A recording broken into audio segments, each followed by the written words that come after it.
Hello everyone and welcome to this edition of HCS Matters. My name is John Wright and I'm the Public Relations Director for Hardin County Schools, and we're here in the brand new home of philanthropy, the home of the new home of the Central Kentucky Community Foundation. Devette Sweeney's the CEO of that organization. We'll talk to her in just a second, but we're here to talk today about a wonderful event that took place in late November in our community, the creation of the Financial Foundations Fund by Mark and Sheree Nelson, and they will make financial stability a habit for our students for generations to come and hopefully forever. And so I guess, Mark, we'll start with you. Why did you want to start this? What's I've had a passion for economics and financial literacy and for a long time. When I was in high school, and wonderful. I want to stress, had wonderful educators that were very helpful for me, but there was really no financial literacy education. And when you see all the stats, and there's too many that are depressing to go over about personal finance in this country, from whether it be bankruptcies or whether it be debt or savings, it just felt like there was a great need. And obviously there's some of the schools locally already doing it, and it just felt right to fund it and try to help give back to the communities where we've been successful in, and try to ensure that there's just generations, as you said, to come, or have the skills to be able to be successful. You saw, you're a father, so you were seeing what your children were learning. You were, as a businessman, you're seeing what your employees know when they come in, and probably not up to the standard that we all had hoped, right? Yeah, that's exactly right. We have wonderful, over the decades, we've worked with a lot of entry-level manager positions, some right out of high school, some right out of college, and definitely there's a general overall, and this isn't just a Kentucky issue, we're in multiple states, generally, there's an issue where there's a lack of understanding on basic financial literacy in this country, I suspect, is the issue, not just locally. So yeah, we just felt like it. My wife and I, Sheree, felt it was a good opportunity to really try to, start a little fire in our home area and try to get it, give kids in Hardin County a step up. Right. Your story is one of success. Tell us a little bit about how you've been blessed in the business world to be able to do this. A lot of my parents were great. We learned a lot. They were very open with me about decisions they made that they regretted, financially. I was lucky enough to have a great job and a great leader, that I still work with, that was able to help mentor me along the way. But, like many, didn't have the money to go into college or get high debt or university, went to ECC, which I was very proud of that decision, and was able to, continue to work and eventually be able to invest in companies that, that we operate. So it was it's a good boring 25-year story I just gave you, but yeah, that's where we're at today. And Devette, you're as President and CEO of the Central Kentucky Community Foundation, which holds this fund. What does this mean for the generations of students that we'll never see, that will come way after us? But what does this mean for them? Well, there's several beautiful parts to this story. The first is that this money will help support financial literacy forever. So like you said, for generations of students that will come way beyond us. But also it's a great example of someone saying, this is something I care about, and I recognize that there's a need in our community, like every community, and I'm willing to step up and help make a difference in it. And that's what we do. We like to connect people with the things that they care about and the ways that they can impact it in our community. So Mark and Sheree are making a generous gift. We're able to use that to work with the schools and figure out exactly how do we deploy it, how do we best invest that into these classrooms so that it makes a difference. What that looks like today, we've figured out, but that will change over time. But at the heart of the purpose of this fund is to provide quality financial literacy for our students. So that may look completely different 10, 15, 20 years from now, but the support will be there for whatever that needs to look like. Well, I'm glad you brought that up, because this wasn't just hey, the Nelsons write a check, you disperse the funds. That is not what this is. This is let's do the homework. Let's see how those funds are best going to be spent. And you and your team have put a lot of time and talent into figuring out what is best for curriculum purchases and things like that with these funds. That's part of what we do. That's our job. Mark's a business person, and he makes things move and happen. And I would bet if I asked him right now, there were a couple times in this process he probably thought I was dragging my feet, and he was ready for it to go, go, go. And I like for things to go, go, go. But we were working with a lot of different people.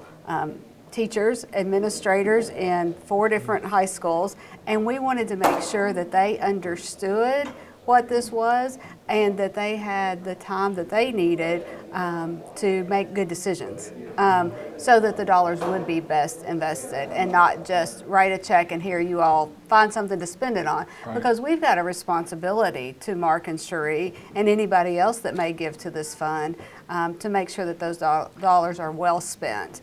And sometimes that takes even longer than I would like for it to, but that's at the heart our role in philanthropy. Right. The lead gift that Mr. and Ms. Nelson gave us is $65,000, and that's just not going to go away. Explain what an endowment is and how what I call the corpus of the endowment can continue to grow, and so we basically live off the interest of this fund, yes. Right? So Mark and Cherie gave $50,000 in an endowment fund that will mean that there will be financial literacy forever for students in these schools. Okay. The income from that endowment will help support that. Additionally, they've said, we want to make sure that this gets off to a great start right now, and they know that takes a little more money. So they've put in the money to pay for this year's curriculum and expenses for the schools, and have committed that they're going to do that for a while so that we can keep growing that fund and have the time for other people to give to it so that it can support it at the level it needs. And we know in a couple of years, as that graduation requirement comes into play in Kentucky and every student is taking that class, that those expenses are going to go up. Mm-hmm.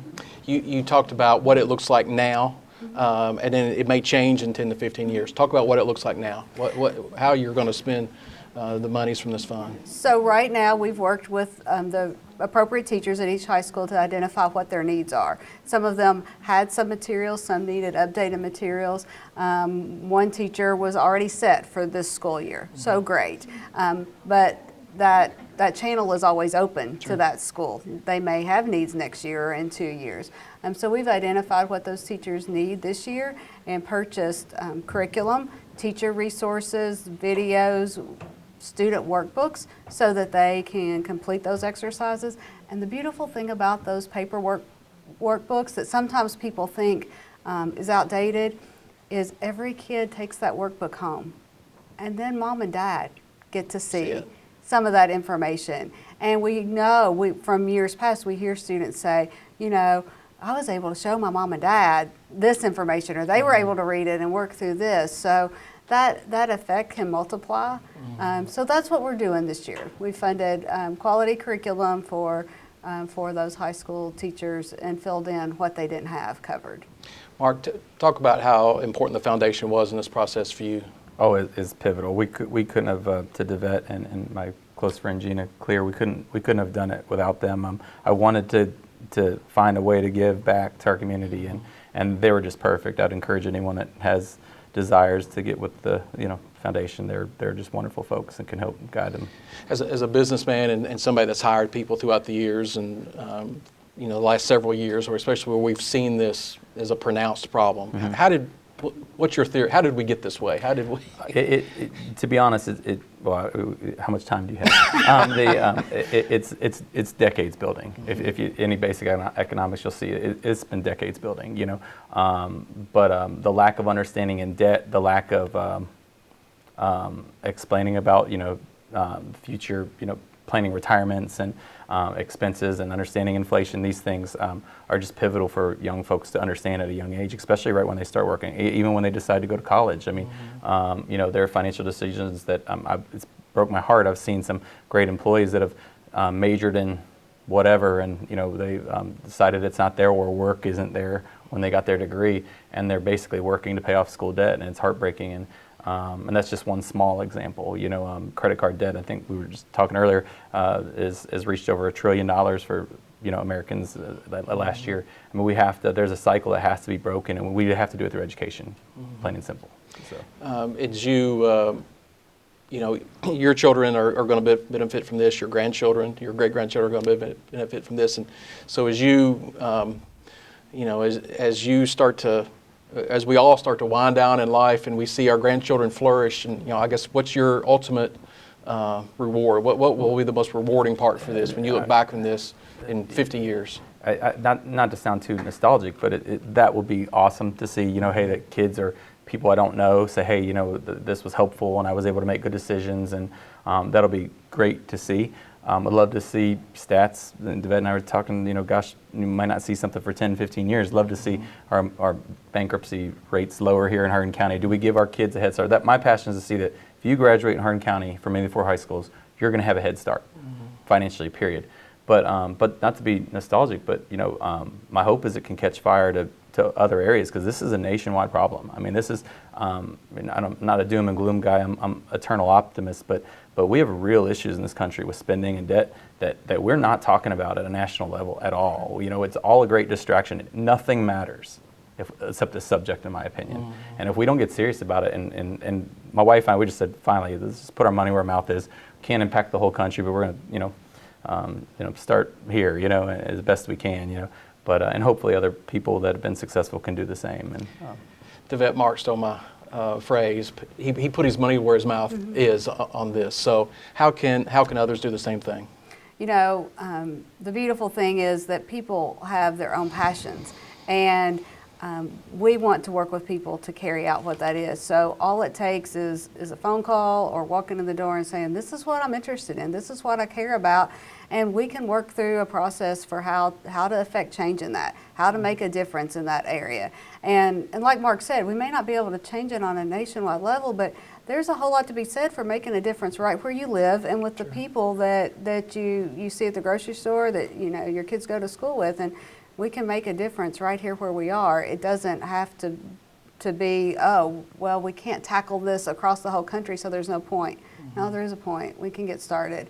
And we do that with whatever causes and ideas that people have. We'll sit down and we'll figure out a way to make a difference. And we're sitting here on HCEC TV, but this will benefit all 4 high schools in Hardin County. Right? Yes. Right?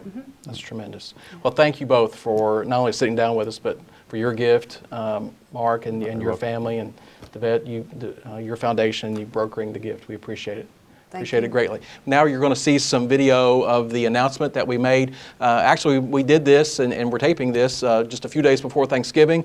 And I know it'll be the cold, dreary days of January as you're looking at this, but hopefully it'll be warmer weather, and you can participate and show how you want to be passionate about education or just about anything in this community through the Central Kentucky Community Foundation. So let's take a look at the announcement about the Financial Foundation Fund. We appreciate you being here for some big news for youth in our community. And we're also glad to welcome you as some of our first guests in the Home of Philanthropy, our new building here. And it's sort of fitting because the building was designed and built for exactly the purpose that we're gathered today, and that's to honor and celebrate the generosity that goes on in our community through philanthropy and the great impact that it makes. Philanthropy is a tangible expression of giving, of what matters to people. And because of that, because it is personal, for us most times, that starts with a conversation about what's important to somebody, and that's exactly what brought us to where we are today. About a year ago, Mark Nelson and I had a conversation about his passion for financial literacy. And when he talks in a moment, you're going to hear that. You're going to hear that passion and why that's so important for youth in our community. From working with local educators and legislators for the past 15 years, the foundation, we were very aware of how important this is and shared his passion for bolstering education in this area. Indulge me just a minute while I share a little bit of information about why this has been so important to us for so long. We've indulged in this long-term work because we know it's important. We know laying those foundations are important and that it's not things that will change and happen overnight. Financial literacy is the #1 class that adults say they wish they had when they were in high school. Wallet Hub ranks Kentucky 44th in financial literacy. That's not something we get real excited about. Financial literacy impacts 100% of our student population for their entire life. Financial literacy, the knowledge that is obtained, helps young people prevent bad decisions and also helps them learn how to win with their money. And I think that's where we all want to be in life, isn't it? Where we're winning, we're controlling our money, not our money controlling us. Quality financial literacy can help many Kentuckians manage and break that cycle of debt that they've gotten into and transform their lives. Right now in Kentucky, conservative estimates say that it costs us over $100,000 to educate one child. But nearly 80% of them, when they become adults, they're going to be living paycheck to paycheck because they haven't learned how to manage that financial piece of their life. I have lots of people to thank for some of this data and these statistics, but they're not things that we get excited about. Those are sort of the downers. But I want to share some positives about financial literacy and why we're here today. With that, I'm going to turn it over to Tiffany Spratt, who has been teaching financial literacy at Central Hardin High School, and she's going to tell a little bit about her work in that area, and she has a student, William Abel, as well. Currently, I think all three high schools, at least two high schools in Hardin County, and I know Elizabethtown High School, use part of the Dave Ramsey program. If not, pieces and segments to all of the program fluidly. And we have incorporated that within our business department as well at Central. And that program has been very beneficial for our young people. We also take little pieces and parts of other programs to sort of supplement along with that. But the videos are things that touch a nerve with them. It's something that they can actually see and understand and know that, okay, that's going to be me in a year or two. What we have done with our financial literacy has been able to sort of encapsulate that into everything. Whether you're university bound, whether you're work bound, whether you're trade bound, you need that in all three areas. And unfortunately, sometimes we don't have maybe the knowledge at home that our parents need in order to foster a good financial base, because they just don't know any different. I wasn't taught financial literacy in high school. Thank goodness I'm in education and that's what I do now, so I can teach that to my children, but not everybody has that foundation. And so taking those obstacles out of the way and teaching that before they go into Walmart to write a check or before they go into the real world to do those things, and to understand that just because you have checks or just because you have a card doesn't mean there's funds on that card on the other end of it. And those are just basics that, you know, we sort of giggle because maybe we've been in that situation. But it's real, and it's real for our young people. A lot of our young people don't know about a savings or a checking account until they get in with us because, well, I get paid and I just put it in my wallet or I put it in my drawer at home. And, well, how can you compound on that? How can you build upon that? So I'm going to turn this over to William and let him share with you a little bit about his experience. Senior in high school, I was weighing college at a university, running college, working at a job, still being broke and getting into debt, or ECTC. ECTC has the same education. I'm in the Work Ready Scholarship program, so my tuition is paid. I still got small scholarships that help pay for small stuff that I have set aside. I have kind of making money off of my scholarships. I set it aside, and it's there for when I need it because you're going to need it. The economy is not going to prosper forever. You know, at one point, we're going to need to know what to do with our money. And junior year, I needed an extra class because I dropped pre-cal and took financial literacy with Sprats, and it was eye-opening. They did the Dave Ramsey course. Everyone needs to understand how far their dollar can stretch. And as a high schooler working at a Chinese restaurant, you were making the money and then you were turning around and going out on the weekends and having fun, but that money was also building in my account so that when I wanted to buy something I could. My parents call me stingy and, you know, penny pincher, but that's okay. You know, you can be a penny pincher, it's a compliment. It was, you know, they'll tell you today, hey William, can I loan you some money? Because I have the money set aside for anything. And a big thing in Dave Ramsey's course was an emergency fund, which I have since probably I was 16, And when I bought my car, like Miss Spratt was saying, I got on Edmunds because I learned this in the financial literacy course. Edmunds has a 5-year, it's like a cost analysis of how much money you'll spend on your car in the 5-year span. And I bought me a little Mini Cooper because it worked out. The insurance was great. The expenses, it's a little bit to repair, but it's a great car. And without that course, I wouldn't have known to look there. With these stories and all of this information, we're thrilled to see when we have local people in our community step up and say, this all matters and I can make a difference here. As a foundation, like I said, we look for those long-term differences we can make in our community, and that's exactly what Mark and Cherie are doing for our young people. Their commitment and their passion is a great fit for us. Through their generous gift, as you can tell, as has been mentioned, to establish an endowment fund, financial literacy will continue to be supported for our students forever. Their gift gets things started and gives other people the opportunity to add to it and help make it continue to grow. So today we are excited to announce the Financial Foundations Fund with an initial gift of $65,000 for Mark and Cherie Nelson, and their commitment for ongoing support for it for years to come. So thank you, Mark and Cherie.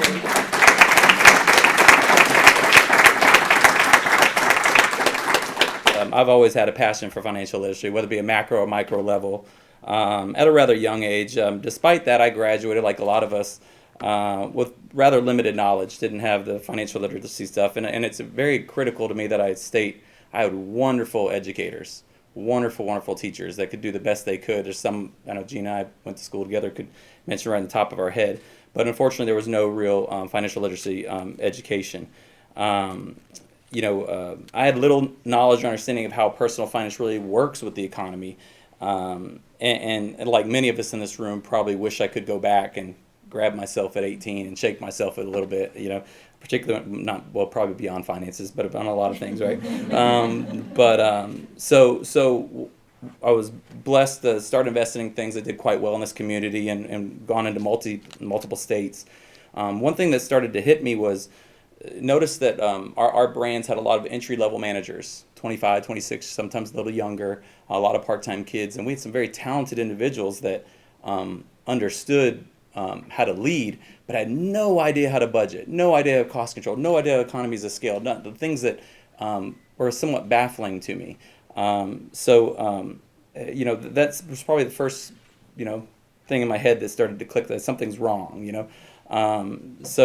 it really took off in my head when our companies got large enough to where I was able to help, with my senior partners, start 401k programs or retirement programs, and kind of mentally said, hey, if you're going to work for us, I want you to be able to start your retirement. And I was so excited. We had these matching programs, and long story short, hardly a third of the employees wanted anything to do with it.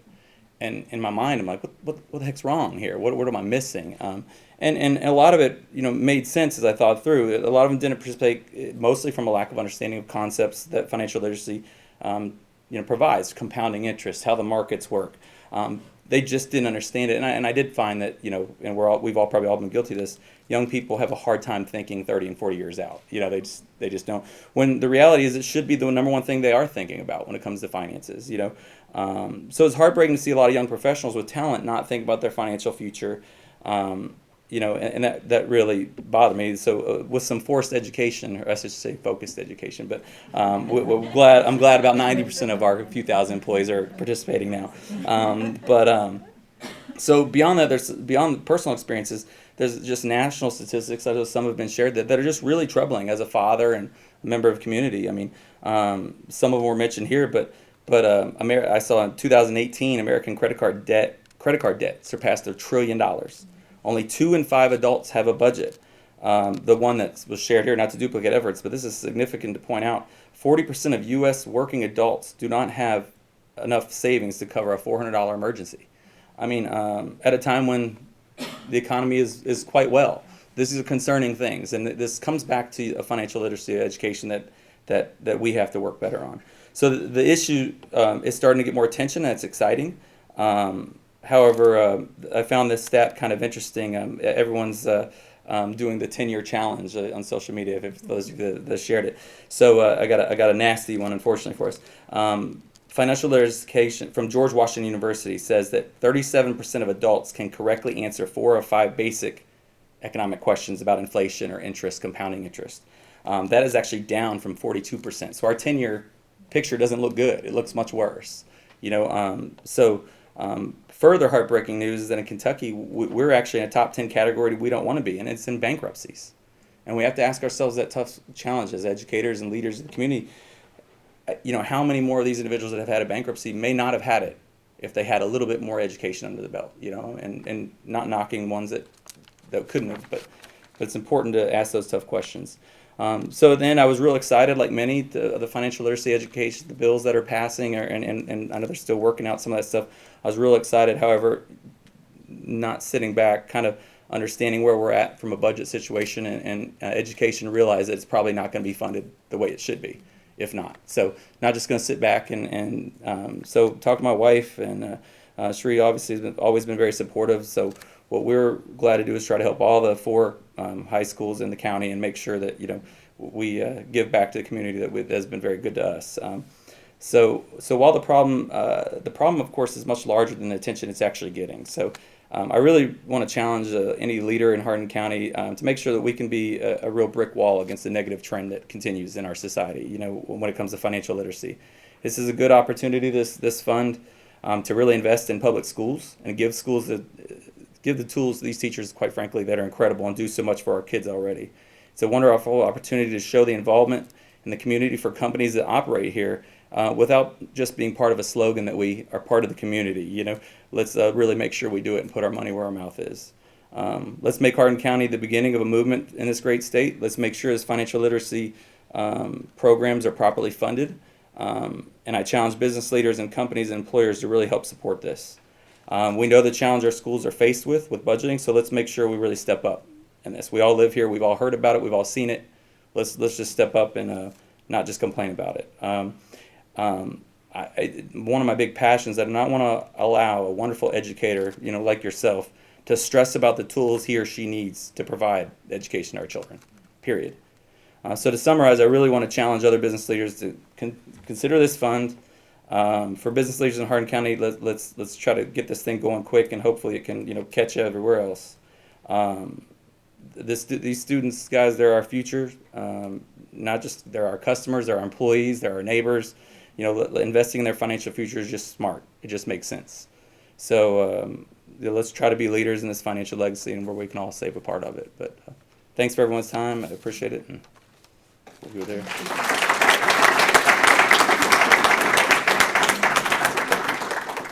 Thanks, Mark. So what exactly does this mean? This fund will help provide quality curriculum for our high school teachers. And let me tell you, when we sent that first email out talking to them about what they needed, can I tell you, Tiffany, I got a reply back that said, "I'm not really sure what you mean."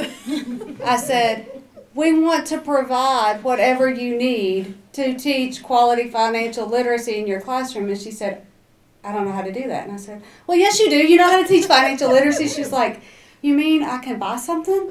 Like there's money?" I said, "Yes, exactly." And so I realized that the first barrier we had to overcome in carrying out what Mark and Sheree want is that we had to convince people that there really were dollars to support what they needed to do in their classroom. So I had a learning curve of where we actually had to start, but we have already purchased curriculum that is starting with the second trimester of students, and we know that this is just one way to make a difference in financial literacy, because there's no one silver bullet, there is no vaccination that makes it happen, but it takes a lifetime of education and investing in our young people to make that happen. And this is a great experience for our high schoolers to be able to have. So it will help fund these classes and the resources to teach it in all 4 public high schools in Hardin County, and it's started now. Thank you all for coming today. Thank you for your interest in philanthropy and for the financial future of our youth. Well, thanks for hanging out with us on this edition of HCS Matters. You've seen some great things today, and we'll see you on an episode near soon.